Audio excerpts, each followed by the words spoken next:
Hello friends, எல்லாருக்கும் வணக்கம். Recent டைம்ல பாத்தீங்கன்னா எந்த ஒரு படமே சரியா ரிலீஸ் ஆகல.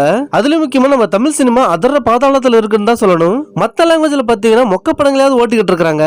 ஆனா இங்க ஏற்கனவே கொடிகட்டி ஓடின படங்களை திரும்ப ரீரிலீஸ்ங்கிற பேர்ல போட்டு போட்டு சாகடிச்சுக்கிட்டு இருக்காங்க. ஆக்சுவலா அந்த படங்கள் எல்லாம் பாத்தீங்கன்னா சன் டிவிலயோ இல்ல கேடிவிலயோ ஏகப்பட்ட தடவை பார்த்துட்டோம். ஆனா அப்படி இருந்துமே இந்த படங்களை ஏன் தான் தியேட்டர்ல ரிலீஸ் பண்றாங்கன்னு தெரியல. இப்படிப்பட்ட சூழ்நிலையில ஏதோ ஒரு நல்ல படத்தை பாத்திர கூடாதா அப்படின்னு ஏங்கிக்கிட்டு இருந்தோம். சரியா இந்த நேரத்துல மலையாளத்துல ஒரு படம் கொடிகட்டி ஓடிக்கிட்டு இருக்குது. ஏகப்பட்ட யூடியூப் சேனல்ல இந்த படத்தை ஆகவோன்னு புகழ்ந்து பேச ஆரம்பிச்சிட்டாங்க. சரி, அப்படி இந்த படத்துல என்னதான் இருக்கு, நாமளும் ஒரு எட்டு போய் பாத்திரலாம் அப்படிங்கிற ஒரு மனப்பக்குவத்துல தான் போனேன். உண்மையாலுமே சொல்றேங்க, இந்த வருஷத்துடைய மிகப்பெரிய பெஸ்டான படம்னு சொல்லணும். சரி வாங்க இந்த படத்தை பத்தி டீடைலா பார்க்கலாம். மனிதன் உணர்வுக்குள்ளது மனித காதல் அல்ல, அதையும் தாண்டி புனிதமானது குட்டேடா. எந்த ஒரு எக்ஸ்பெக்டேஷனும் இல்லாம ஃபுல்லி பிளாங்க்டு மைண்டா தான் போய் உட்கார்ந்த தியேட்டர்ல. ஆனா படம் ஆரம்பிச்ச வெறும் 36 நிமிஷத்துலயே நம்மள முழுசா அந்த கதைக்குள்ள இழுத்துக்கிட்டு போயிடுச்சு. இந்த படத்தோட கதைன்னு எடுத்துக்கிட்டீங்கன்னா ஆஹாவோன்னு சொல்ற அளவுக்கு பெரிய அளவுக்குலாம் இல்ல, ரொம்பவே சிம்பிளான ஸ்டோரி தான். ஆனா இந்த அளவுக்கு சிம்பிளான ஸ்டோரியுமே எந்த அளவுக்கு பெஸ்டா கொடுக்க முடியுமோ அந்த அளவுக்கு பர்ஃபெக்டா கொடுத்திருக்காங்க. ஒரு படத்துக்கு கதை எந்த அளவுக்கு முக்கியமோ அதே அளவுக்கு திரைக்கதையுமே முக்கியம். இந்த படத்துடைய திரைக்கதையை கச்சிதமா சீன் பை சீனா சும்மா செதுக்கி வச்சிருக்காங்க. இந்த படம் பார்க்கும்போது தியேட்டரையுமே தாண்டி நம்ம இந்த இடத்துல ரியலாவே இருக்கிறோம் அப்படிங்கிற ஒரு ஃபீல் தான் எனக்கு கொண்டு வந்து அடுத்து என்ன நம்மள யோசிக்க வச்சு சீட்டோட நுனியிலே உட்கார வச்சிருக்கும். அந்த அளவுக்கு இந்த படத்துடைய திரைக்கதையை ரொம்பவே அற்புதமா அமைச்சிருக்காங்க. சோ அந்த விதத்துல பாத்தீங்கன்னா இந்த படத்துடைய நம்பர் 1 பிளஸ் ஆன விஷயமே இந்த படத்துடைய திரைக்கதை தான். கதைக்கும் முக்கியத்துவம் கொடுத்து கதைக்கான திரைக்கதைக்குமே முக்கியத்துவம் கொடுத்து இந்த அளவுக்கு மெனக்கட்டு எடுத்திருக்காங்க இந்த படத்தை. இப்படிப்பட்ட படங்களை பார்த்து ரொம்ப நாள் இல்லைங்க, ரொம்ப வருஷமே ஆயிடுச்சு. அடுத்தது இந்த படத்துடைய மிகப்பெரிய பிளஸ்னு பாத்தீங்கன்னா இந்த படத்துடைய மியூசிக் தான். மியூசிக்கும் சரி பேக்ரவுண்ட் ஸ்கோரும் சரி சும்மா பிச்சு எடுத்திருக்காங்க இந்த படத்துல. சுஷின் ஷாம்ங்கிறவர் இந்த படத்துக்கு மியூசிக் பண்ணிருக்காரு.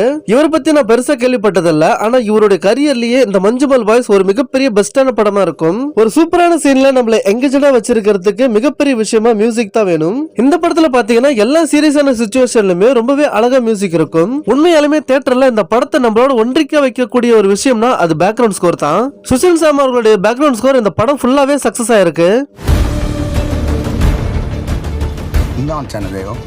ദൈവം എന്നൊക്കെ പറഞ്ഞാ ഈ മോളിനൊക്കെ വിളിച്ചില്ലേ. அடுத்தது அந்த படத்துடைய மிக முக்கிய பிளஸ் பாத்தீங்கன்னா சினிமாட்டோகிராஃபி தான். சைஜு காலித்ங்கிறவர் இந்த படத்துக்கு கேமரா ஒர்க் பண்ணிருக்காரு. லாங் ஷாட்ல நிறையவே இருக்கு இந்த படத்துல.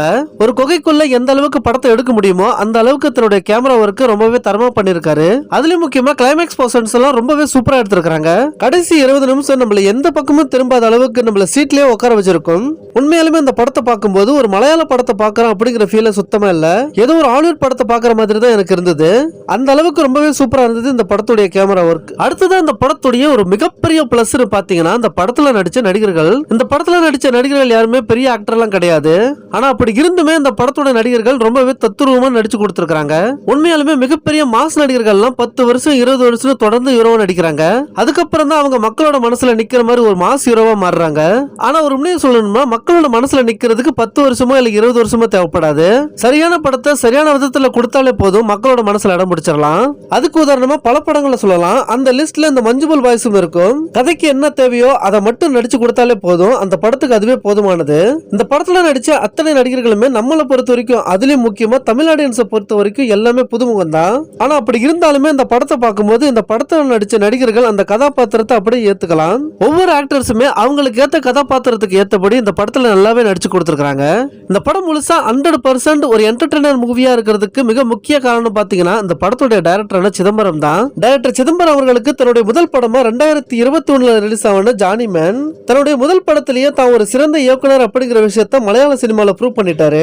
இப்போ இந்த மஞ்சுமல் பாய்ஸ் இவருக்கு 2வது படமா வெளிவந்திருக்கு. தன்னுடைய 2வது படத்திலேயே மலையாள சினிமாலேயே ஒரு மிக முக்கிய இயக்குனரா மாறிட்டாரு சிதம்பரம். உண்மையாலுமே சிதம்பரம் அவர்களுக்கு இந்த மஞ்சுமல் பாய்ஸ் ஒரு பேர் சொல்லக்கூடிய ஒரு படமா தான் இருக்கும். தன்னால முடிஞ்ச வரைக்கும் எந்த அளவுக்கு இந்த படத்தை பெஸ்டா கொடுக்க முடியுமோ அந்த அளவுக்கு சூப்பராவே கொடுத்திருக்காரு. இந்த வருஷத்துல பாத்தீங்கன்னா இந்த மலையாள சினிமாவுக்கு மட்டும் இல்லாம ஒட்டுமொத்தமும் சவுத் இந்தியன் சினிமாவுக்கு ஒரு சிறந்த தரமான படமா இருக்க போது இந்த மஞ்சுமல் பாய்ஸ்.